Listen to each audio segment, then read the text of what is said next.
Dalam kita punya industri ni, kita memang kena ada motivasi, kena ada orang yang akan motivate kita. Sebab kalau dalam industri ni kita sebenarnya tak boleh bergerak seorang. Kita kena ada guru yang sentiasa memberi kita, yang sentiasa support kita, yang memberi kita energi kan, untuk kita achieve apa yang kita nak dekat dalam industri ni.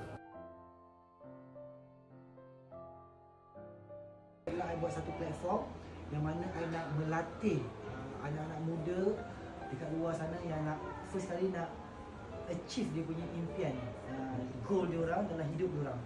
Right? So I nampak di VVE everything is possible.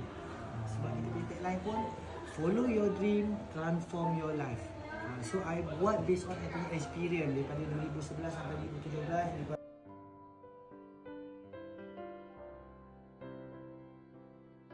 Let us call upon Jesus.